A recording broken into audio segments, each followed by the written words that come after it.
ติภวันตุเต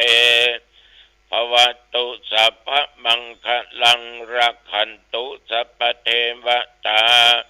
สัพพธรรมานุภาเวนะสัทธาโสติภวันตุเต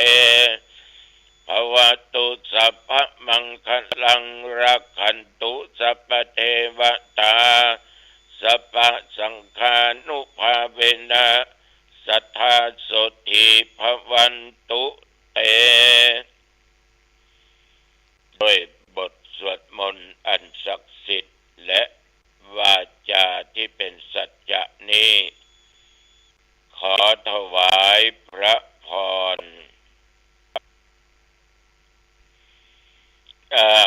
กรมอุตุได้ประกาศบอกว่านับตั้งแต่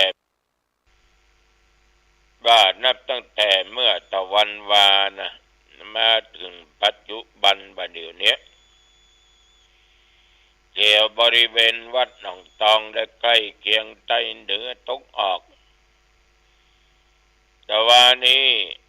เวลา4 โมงเย็นป่ายเนี่ย4 โมงป่ายเกือบ5 โมงป่ายเกือบ5 โมงเย็นมีฝนตกหนักพอสมควรจนว่าน้ำห่วงในวัดเหมือนกันแต่ลมก็มีบอกปะปายแต่ว่าแห้งสักต่อใดอุณหภูมิตะวันนี่37แต่ว่าร้อนอบอ้าวปัจจุบันอุณหภูมิก็20 องศาหมอกสบายนะแต่ว่านี่ญาติโยมตัวเจ้าตัวนี้ฉันเจ้าแล้วก็ตึมไปไหนอยู่วัดเมื่อวานนี้ปลอด ได้มีกิจนิมนต์ไปที่ไหนได้ทั้งสิ้นนั่งเซ็นหนังสือสุทธิเหีย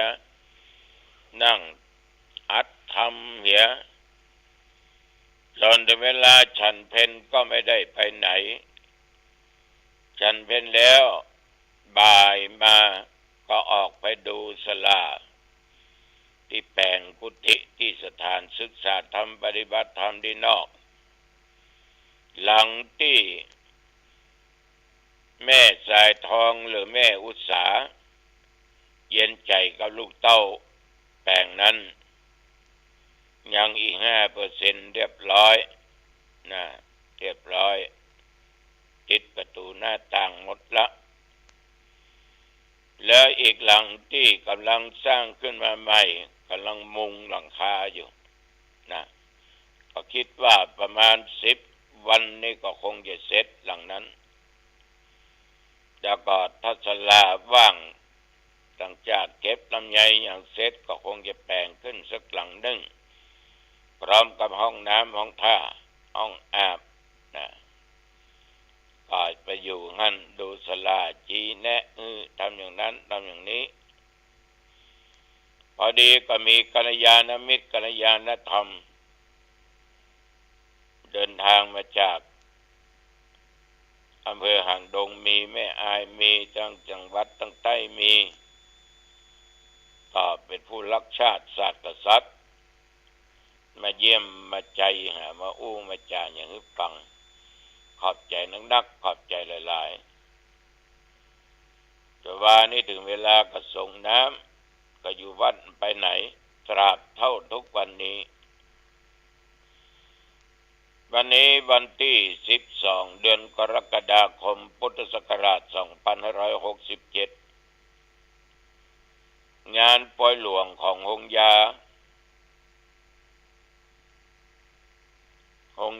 สงฆ์ที่โรงพยาบาลมหาราชหรือสวนดอกเพิ่นจะจัดมีงานปล่อยหลวงฉลองอาคารตึกสงฆ์ที่สร้างแล้วย่อมได้กินได้ทานกำหนดปล่อยหลวงเริ่มตั้งแต่ตะวาวันที่11เป็นต้นมาวันนี้วันที่12เริ่มตั้งแต่8 โมงเช้าเป็นต้นไปสำหรับคณะสงฆ์ทั่วจังหวัด ก็จะได้พากันเอาต้นขวดตาลนั่นแหละมาให้มาออมมาเป็นปอยหลวงวัดหนองตองคณะศรัทธาญาติโยมอำเภอหางดงและคณะสงฆ์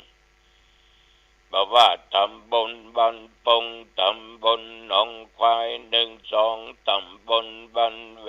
นตำบลบ้านน้ำแพร่ตำบลหางดงตำบลสันพักหวานตำบลขุนคงศพแม่ขาตำบลหนองแก้วตำบลนี่นะคือว่าตำบลหนองตอง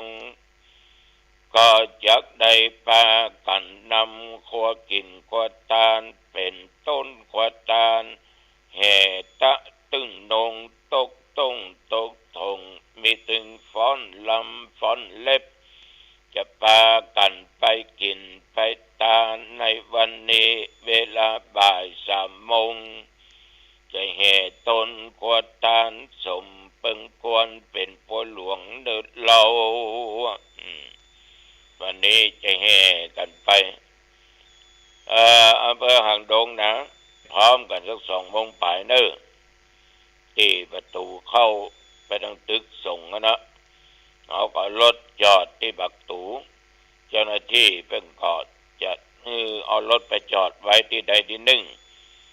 แล้วเขาก็ลงรถกันนะตั้งขบวน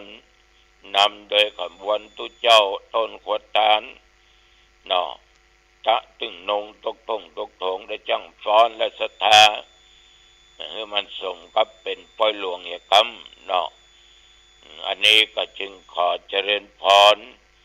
ญาติโยมผู้ใจบุญใจกุศลไปใจไปร่วมกินร่วมทานจุดประสงค์นั้นก็อยากจะได้จตุปัจจัยเป็นกองทุนในการดูแลพระภิกษุสามเณรที่ป่วยไข้ที่อาพาธบาดใจเพียงแต่คณะสงฆ์จังหวัดเชียงใหม่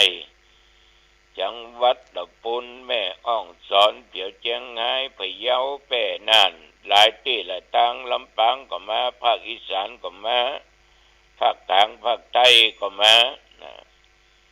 พระองค์ยา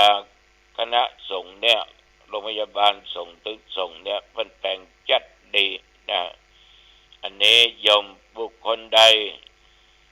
ได้รักษาภิกษุไข้บุคคลนั้นก็ได้ชื่อว่าเหมือนกับรักษาตถาคตวันนี้เป็นวันสร้างบุญสร้างกุศลอันยิ่งใหญ่จึงขอเจริญพรญาติโยมไปกันไปเนอะถ้าไปตอนบ่ายเขาก็ปะกันนะที่ห้องยานะประมาณบ่าย3 โมงคนเฮานี่ญาติโยมมันมีอย่างนะเราอย่างต่างดีๆมันเข้าหูมันเป็นอัตตามันเอาตัวเอาตนมันเป็นใหญ่เนาะหมายดีนี่ก็อย่างใดไปเปยมันอย่างวิจวดเนี่ยการอย่างงั้นแต่ข้าทำก็ทำเตอะข้าจะมาทำข้าจำไปโอ้ยก็ไปว่าอย่างก็ไหน ไปหรือไม่ไปก็ไม่เป็นไรถ้าไม่ได้ไปก็ยกมือท่วมหัวสาธุอนุโมทนากับเพิ่นนะแต่ถ้าไปได้โดยหัววัดหัวว่าต่างๆพวกต่างๆได้ก็เป็นสิ่งที่ดีเอาทุกคนเนี่ยญาติโยมล้วนแต่เป็นอนัตตาเป็นสัญญาที่เราจะต้องหูหรือว่าความหมายหรือหมายความต่างๆว่าอนัตตาเนี่ยมันเป็นแหล่งแห่งธรรมะมันเป็นสภาพที่ทรงไว้แห่งอนัตตาคือปัจจัยตัวปัจจัยตนฉะนั้นอย่าไปหลงประเด็นว่านี่ตัวกูมึงจะว่าอย่างกูบ่ได้อย่าไปคิดอย่างนั้นพิจารณาหันความเป็นของปัจจัยตัวตนของตัวเองเอายกตัวอย่างเนาะว่าออกไม่ออกอายตนะกายใน ตาก็ดีหูก็ดีอุดังก็ดีลิ้นก็ดีกายก็ดีใจก็ดีมันจะมีกู้อายตนะภายนอกรูปกู้กับตาเสียงกู้กับหูกลิ่น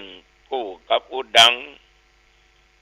รสเผ็ดรสเค็มรสเปรี้ยวรสจืดรสจางคู่กับลิ้นการสัมผัสถูกต้องร้อนกะหนาวกะแข็งกะอ่อนนุ่มกะอย่างวันเนี้ยคู่กับกายอารมณ์ต่างๆนั้นคู่กับใจของเฮาญาติโยมท่านทั้งหลายพิจารณาว่าสิ่งเหล่านี้มันเป็นสภาพว่างเปล่าหาสภาวะที่แท้จริงว่าได้มันมีไผญาติโยมเป็นเจ้าของที่แท้ที่จริงของมันได้เพราะมันไปอยู่ในอำนาจข้อบังคับของไผใดๆทั้งสิ้นกินเหม็นมา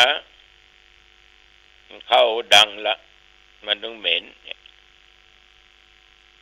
กินหอมมาเข้าดังว่ามันถึงหอม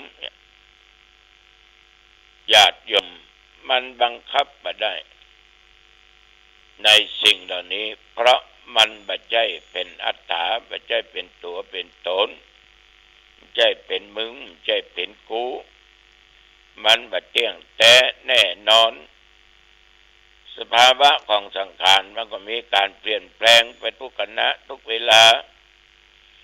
เหมือนตุเจ้าวันออกตองนั่งบรรยายธรรมะปกิณกะญาติโยมฟังเนี่ยนาฬิกานั้นพอครั้งแรกก็5 โมงเป๊ะเริ่มไหว้พระสวดมนต์กันมาประเดี๋ยวนี้ล่วงเลยไปละ25 นาทีละเอามาสามารถจะไปยับยั้งหยุดมันได้นอกจากทานมันหมดตาน่ะเข็มนาฬิกามันจะมาเดินแต่เวลามันเดินไปมันมีคำว่าติดข้องติดขัดที่ไหนฉะนั้นญาติโยมคือลดอัตตาความหันเป็นตัวเป็นตนลงเหียแล้วเราก็สามารถจะอยู่กับสังคมได้ทำอย่างได้ประสบผลสำเร็จได้เพราะคนเอาอัตตาเอาตัวเป็นใหญ่มันจะมีมานะมีทิฏฐิมันค่อยฟังไผผิดเป็นถูกถูกเป็นผิดถูรูดถูกังไปป้นอย่างนั้นมันก็จะเข้าไปบ่ได้ในที่สุดก็คนเดียวโดดเดี่ยวฉะนั้นอย่าประมาทนะโยมเนอะขอทุกคนที่นั่งฟังนี่มันหือตานโดยเนอะมันรักษาศีลมันฟังเทศน์ฟังธรรมเหมือนพอออกไม่ออกเนี่ยอย่างเงี้ยแล้วก็มันเจริญสมาธิภาวนาตัวเพื่อยับยั้งสงบจิตใจให้มันนิ่งนะให้ใจนิ่งในใจประเสริฐละ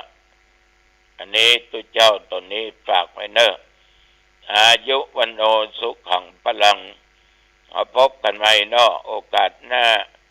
เจริญพร